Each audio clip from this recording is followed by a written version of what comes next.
Di manakah tempat sembunyi yang aman saat kiamat? Apakah kiamat akan segera datang? Kisah-kisah akhir zaman yang ternukil di Al-Quran dan hadis satu persatu telah terjadi kebenarannya. Munculnya konflik antara Palestina dan Israel yang belum usai seringkali dikaitkan dengan risalah kenabian tentang akhir zaman. Lebih jauh lagi apa yang terjadi di Palestina saat ini, jika merujuk pada hadis Nabi merupakan sebuah tanda kecil bahwa hari kiamat sudah dekat. Assalamualaikum warahmatullahi wabarakatuh. Sahabat nasihat berkah yang dimuliakan Allah. Semoga kita dalam keadaan sehat walafiat. Amin ya robbal alamin. Tonton video ini hingga akhir agar tidak terjadi salah paham dan fitnah. Ada satu hal yang paling pasti di dunia ini yaitu hari kiamat. Kiamat besar atau kiamat kubro. Kita semua yang hidup sekarang termasuk pada orang-orang akhir zaman. Bisa iya, atau bisa juga tidak. Kita yang hidup sekarang ini akan mengalami hari di mana bumi akan mengalami kerusakan terparah yaitu kiamat besar. Hari yang menjadi akhir dari segala yang hidup. Hari yang paling menakutkan sepanjang sejarah manusia. Pada hari itu terjadi kerusakan menyeluruh pada bumi dan alam semesta. Kiamat tak hanya diyakini oleh orang-orang yang beragama. Ilmuwan-ilmuwan dari golongan ateis pun meyakini bahwa suatu hari nanti bumi dan seluruh alam semesta akan hancur berkeping-keping. Namun sebelum kiamat besar itu terjadi, di masa-masa sebelum itu akan terjadi kerusakan-kerusakan kecil yang ditimbulkan oleh manusia. Mulai dari perang, fitnah, dan kebohongan-kebohongan lain yang bisa merusak akidah umat Islam. Dikatakan seluruh daerah di muka bumi akan mengalami hal seperti itu. Hanya ada 4 lokasi atau 4 negeri saja yang terbebas dari semua itu. Di sini kita akan membahas tentang 4 negeri teraman yang direkomendasikan Rasulullah Shallallahu Alaihi Wasallam untuk dihuni pada akhir zaman.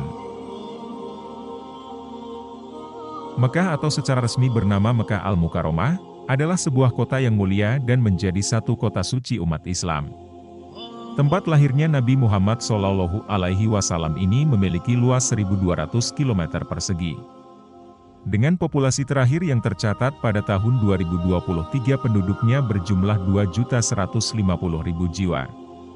Mekah menjadi sebuah kota tersibuk karena jutaan orang dari seluruh dunia selalu mengunjungi tempat ini setiap waktunya. Baik dalam momen umroh ataupun haji, kota ini menjadi salah satu kota yang direkomendasikan Rasulullah Shallallahu Alaihi Wasallam sebagai tempat teraman ketika dunia diambang kiamat. Sebagaimana dengan sabda Nabi Shallallahu Alaihi Wasallam, tiada suatu negeri pun melainkan akan diinjak oleh Dajjal. Kecuali hanya Mekah dan Madinah yang tidak tiada suatu lorong pun dari lorong-lorong Mekah dan Madinah itu. Melainkan di situ ada para malaikat yang berbaris rapat untuk melindunginya.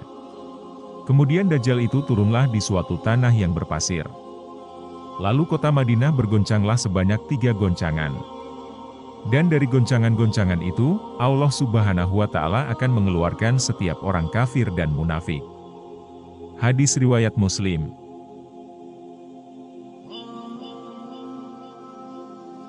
Kota Madinah yang berjarak 450 km dari Makkah ini menjadi kota selanjutnya yang direkomendasikan Rasulullah Shallallahu Alaihi Wasallam sebagai kota yang aman untuk ditinggali ketika dunia diambang kiamat kubro.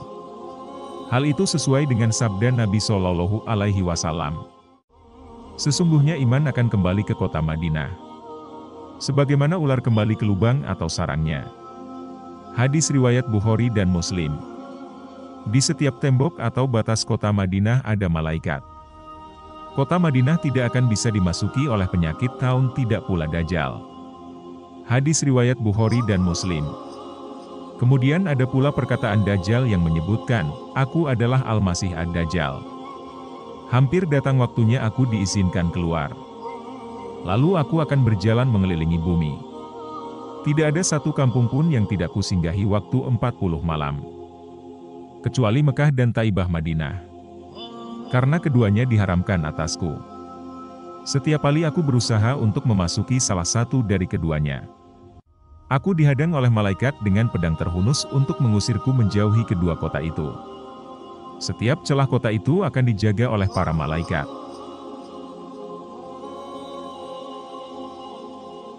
Allah Subhanahu wa Ta'ala juga melebihkan negeri Yaman dibanding negeri-negeri lainnya. Setelah Mekah dan Madinah, negeri Yaman ini mendapat julukan dari Allah Subhanahu wa Ta'ala dengan sebutan Baldatun Thayyibatun wa Rabbun Ghafur, yang artinya negeri yang aman dan senantiasa mendapat ampunan Robnya. Selain itu, Nabi Muhammad SAW juga merekomendasikan negeri ini dihuni di akhir zaman. Pada akhir zaman nanti, umat Islam pada akhirnya akan menjadi pasukan perang. Hal ini telah disabdakan Nabi Muhammad SAW dari Abdullah bin Hawalah. Nabi SAW bersabda, pada akhirnya umat Islam akan menjadi pasukan perang. Satu pasukan di Syam, satu pasukan di Yaman, dan satu pasukan lagi di Irak. Hendaklah kalian memilih Syam, karena ia adalah negeri pilihan Allah. Allah kumpulkan di sana hamba-hamba pilihannya. Jika tak bisa, hendaklah kalian memilih Yaman, dan berilah minum hewan kalian dari kolam-kolam di lembahnya. Karena Allah Subhanahu wa Ta'ala menjamin untuk negeri Syam serta penduduknya. Hadis riwayat Abu Daud, Imam Ahmad Al-Hakim dan Ibnu Hibban.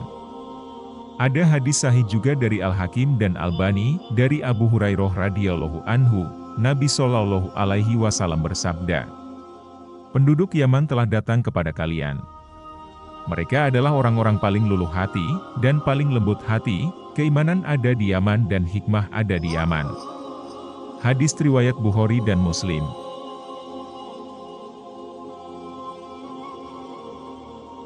Negeri Syam juga menjadi salah satu negeri yang disebut-sebut Rasulullah SAW dan mendapat keberkahan dari Allah Subhanahu wa Ta'ala. Negeri ini senantiasa dijaga malaikat, sehingga baik bila dihuni pada akhir zaman nanti.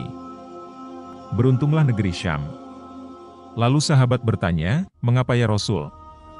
Rasulullah menjawab, malaikat rahmat membentangkan sayapnya di atas negeri Syam. Hadis riwayat Imam Ahmad. Dijelaskan Rasulullah SAW bahwa Syam merupakan pusat negeri Islam di masa akhir zaman nanti. Disinilah nanti akan menjadi tempat huru-hara dan peperangan dahsyat. Pada akhirnya umat Islam akan menjadi pasukan perang. Satu pasukan di Syam, satu pasukan di Yaman, dan satu pasukan lagi di Irak. Ibnu Hawalah bertanya, wahai Rasulullah, pilihkan untukku jika aku mengalaminya.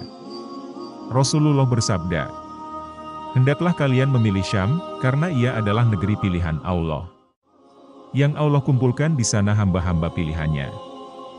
Jika tak bisa, hendaklah kalian memilih Yaman, dan berilah minum hewan kalian dari kolam-kolam di lembahnya. Karena Allah menjamin untukku negeri Syam dan penduduknya. Hadis riwayat Imam Ahmad. Al-Masih Ad-Dajjal akan datang dari arah timur. Ia menuju Madinah hingga berada di balik Uhud. Ia disambut oleh malaikat. Maka malaikat membelokkan arahnya ke Syam. Di sana ia akan dibinasakan. Hadis riwayat Imam Ahmad. Saat ini negeri Syam merujuk ke sejumlah tempat di Timur Tengah seperti Libanon, Palestina, dan Suriah. Dan di wilayah tiga negara itu disebutkan menjadi tempat teraman ketika terjadi huru-hara akhir zaman. Terutama tanah Palestina yang saat ini seluruh mata di dunia tertuju padanya. Palestina memang istimewa bagi umat Islam. Di sana terdapat Masjid Al-Aqsa, masjid tertua di dunia setelah Masjidil Haram. Masjid yang pertama kali dibangun Nabi Adam selama 40 tahun setelah beliau membangun Masjidil Haram. Banyak hadis-hadis Nabi SAW yang merujuk pada Palestina, terutama tentang kondisi akhir zaman. Rasulullah SAW bersabda, akan terjadi hijrah sesudah hijrah. Maka sebaik-baiknya penduduk bumi adalah orang-orang yang mendiami tempat hijrah Ibrahim. Lalu yang tersisa di muka bumi hanyalah orang-orang yang jahat. Bumi menolak mereka. Allah menganggap mereka kotor. Dan api akan menggiring mereka bersama para kera dan babi. Hadis riwayat Abu Daud. Beberapa ilmuwan menanggapi tentang masalah huru-hara kiamat ini. Namun mereka memandang dari sudut keamanan. Akan ada bencana alam yang terjadi, setidaknya ada dua tempat yang mereka anggap sebagai tempat yang mungkin saja aman ketika dunia diambang kiamat. Yang pertama daerah Bolivian Altilano, Amerika Selatan. Di saat perubahan iklim ekstrim terjadi sehingga membuat naiknya permukaan laut. Tempat ini jadi salah satu yang terbaik. Sebuah dataran tinggi yang kemungkinan tidak akan pernah terkena banjir. Walaupun ada Gunung Himalaya, Bolivia Altiplano terasa lebih bersahabat untuk dijangkau. Sebuah tempat indah yang membuat bisa bertahan hidup dengan banyak sumber air dan makanan yang tersedia. Kemudian tempat teraman menurut sains yang kedua ada di daerah Lesotho, Afrika Selatan. Negara kecil di Afrika Selatan ini merupakan salah satu tempat paling aman di dunia. Lesotho adalah satu-satunya negara merdeka yang seluruh bagiannya terletak di atas ketinggian 1000 meter.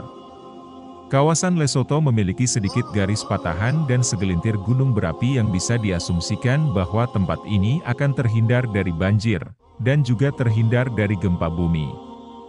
Namun tentu saja kedua tempat ini adalah bagian dari pendapat para ilmuwan yang mereka mengambil sudut pandang keamanan dari bencana alam besar yang akan terjadi di hari kiamat. Wallahu a'lam bishawab. Semoga kisah ini bermanfaat, berkah, dan bernilai ibadah. Yang benar datangnya dari Allah Subhanahu wa Ta'ala.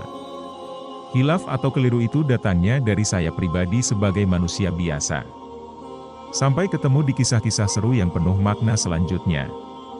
Wassalamualaikum warahmatullahi wabarakatuh.